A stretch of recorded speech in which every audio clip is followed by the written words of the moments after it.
৩ বছর ২ মাস বন্ধের পর আবারও চালু হয়েছে ঐতিহ্যবাহী প্যাডেল স্টিমার পিএস মাহসুদ। শুক্রবার প্রথম দিন ঢাকা থেকে যাত্রী নিয়ে বরিশাল ঘাটে পৌঁছায় মাহসুদ। ঘাটে ভেড়ানোর পর জেলা প্রশাসক উপস্থিত থেকে যাত্রীদের শুভেচ্ছা জানান। এ সময় ভিড় করে উৎসুক জনতা। বিধান সরকারের প্রতিবেদন। বরিশালের সিনিয়র সাংবাদিক সুশান্ত ঘোষ বলেন, নদীপথে যাত্রী সেবা চালু রাখতে ১০০ বছর আগে British river steam navigation company steamer যাত্রা শুরু করেন। আর পিএস মাহসুদ ১৯২৮ সালে কলকাতার খিদিরপুর ডকইয়ার্ডে তৈরি হয়েছিল। এই স্টিমারই ছিল এই অঞ্চলের মানুষের একসময়ের ভরসা। স্টিমারের যে চলাচল তার বয়স ১০০ বছরও পেরিয়ে গেছে, কারণ এখানে river steam navigation company RSN company তারা কিন্তু এখানে প্রধান কার্যালয় স্থাপন করেছিল। এবং আজকের যে পিএস মাহসুদ সেটি ১৯২৮ সালে কলকাতার খিদিরপুর ডকইয়ার্ডে তৈরি হয়েছিল। সেই হিসাবে ৯৭ বছর পুরনো পিএস মাহসুদ। আর প্রথম যাত্রায় ঐতিহ্যের সাথে অংশ নেয়া যাত্রীরা জানান, এর খাবার থেকে শুরু করে সবকিছুতেই ব্রিটিশ রীতির ছোঁয়া। তারা চান এই সার্ভিস চালু থাক। ভিন্ন রকমের অভিজ্ঞতা। আমরা শুধু নদী ভ্রমণ করি না, একটি হেরিটেজের সাথে ভ্রমণ করেছি। এটা আমাদেরকে মুগ্ধ করেছে এবং বারবার এই ভ্রমণ করতে চাই। নাস্তার সময় মনে হয় ফিরে গিয়েছিলাম সেই ব্রিটিশ আমলের সেই নাস্তা, English breakfast. What is very সেই cutlet, fish cutlet, chicken cutlet এবং অন্যান্য যে খাবারগুলো ছিল। যাত্রী সেবা এবং নিরাপত্তা ব্যবস্থার উপর নজর রেখেই জাহাজটি নতুন করে নামানো হয়েছে বলে জানালেন বিআইডব্লিউটিসির ব্যবস্থাপক। তিনি আরও জানান, এর ডেকে যাত্রী বহনের সুযোগ থাকছে না, তবে ৩৫০ যাত্রী কেবিন এবং সোফায় অনায়াসে যাতায়াত করতে পারবেন। দিবা হেরিটেজ পর্যটক সার্ভিস হিসেবে জাহাজটি পুনরায় চালুর উদ্যোগ গ্রহণ করা হয়েছে। পুনরায় এটাকে ডগিং করে আধুনিকায়ন করা হয়েছে এবং আগের চাইতে অনেক স্পিডি করা হয়েছে। এখন যাত্রী নিরাপত্তা হতে শুরু করে সবকিছুই আগের থেকে যে বৃদ্ধি পেয়েছে। এ নিয়ে জেলা প্রশাসক বলেন, বরিশালের পর্যটন স্পটগুলো তুলে ধরার ব্যবস্থা করবেন তারা। আমরা জেলা প্রশাসন থেকে চেষ্টা করব এটা যাতে এই জাহাজ এবং আমাদের মেলবন্ধনে, পর্যটনের মেলবন্ধনে আমরা বরিশালকে সারা বাংলাদেশের কাছে উপস্থাপন করতে পারি।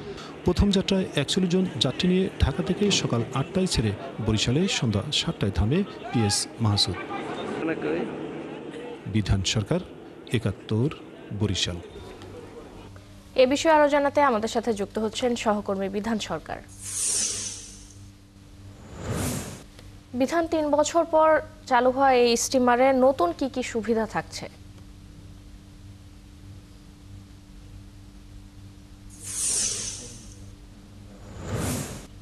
ফারজানা, এই যে ঠিক ৩ বছর পরেই এই স্টিমারটি চালু হলো, এই যে পিএস মাহসুদ।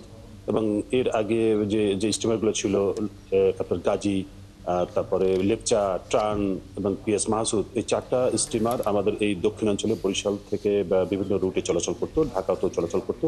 সেই স্টিমারগুলো যাত্রী সেবা বন্ধ হয়ে যায়, কারণ যাত্রীর সংখ্যা কমে আসার কারণেই কিন্তু এই পরিষেবাটা বন্ধ হয়ে যায়।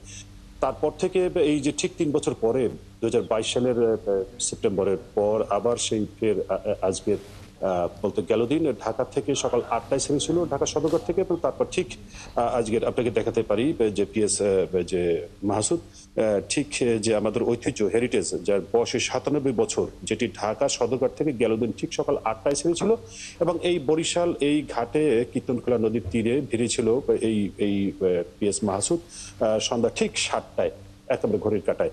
এবং আজকে ঠিক ৮টা থেকে ৮:৩০-র মধ্যে এখান থেকে ছেড়ে যাবে এই পিএস মাহসুদ, এবং যার জন্য তৈরি হচ্ছে, এবং যাত্রীরাও কেউ কেউ ইতিমধ্যেই এসে পৌঁছেছেন। এবং এখানে গেল দিন যে যারা এসছেন, জেলা প্রশাসক এসছেন, তিনি বলছেন যে এটি আমাদের ঐতিহ্যের অংশ, যেহেতু ৯৭ বছর বয়সের পুরনো এই পিএস মাহসুদ। এর আগেও আমরা যে ইতিহাসবিদ যে এস আলী মোহাম্মদের কাছে শুনতে পেয়েছি যে এখানে এই রুটেই ব্রিটিশ কোম্পানির পাশাপাশি রবীন্দ্রনাথ ঠাকুরের ভাইও তার স্টিমার কোম্পানি চালু করেছিলেন। বিশেষ করে বরিশাল থেকে খুলনা হয়ে তারপর আপনার ট্রেনে করে মানুষ সব কলকাতায় যেত, যখন কলকাতামুখী তাদের ব্রিটিশ আমলের সময় যে রাজধানী ছিল, সেই সময় কলকাতামুখী ব্যবসা বাণিজ্য ছিল, তখন মানুষ সেখানে যেতেন। এবং তখন লঙ্গাই, মিকির, ভূতনাথ এই জাহাজগুলো চলতো, এবং তার পাশাপাশি গাজী, লেপসা, ট্রান, মাহসুদ এই জাহাজগুলো চলতো। এই মাহসুদের বা খিজির মিরপুর ডক এটি তৈরি হয়েছিল কলকাতার, এবং এটি বয়সে 97 বছর। এবং এই জাহাজে চড়তে পেরে যে এখানে যাত্রীরা তারা বলছেন যে তারা আনন্দিত, বিস্মিত, এবং কেউ কেউ এসছেন যে এত বছর পরে যে বন্ধ হওয়া স্টিমার সার্ভিস আবার চালু হয়েছে বরিশালের। আমরা দেখেছি গেল দিন যখন এই স্টিমার যখন ঘাটে নোঙর করে তখন কিন্তু বিভিন্ন বয়সের শ্রেণী পেশার মানুষ এসেছিলেন, যে তাদের ভিতরে একটা আনন্দ ছিল। এবং আজকে সকালে আমরা দেখেছি কেউ কেউ এখানে ঘুরতেছে তার স্বজনদের নিয়ে, বলছেন যে আসলে ছোটবেলায় দেখেছি স্টিমারে চড়েছি। এটি কিন্তু প্যাডেল সার্ভিস ছিল, এবং এখনো প্যাডেল সার্ভিসটা আছে, যেহেতু আগে কয়লায় চলতো এবং এখন সেটি আপনার ডিজেলে চলে এই স্টিমার। তবে প্যাডেল সার্ভিস ঠিকই চালু আছে এখন পর্যন্ত হুইলে করে এই স্টিমারটি চলাফেরা করে, হুইল ঘুরিয়ে। কারণ ধন্যবাদ বিধান আমাদের সাথে যুক্ত হওয়ার জন্য।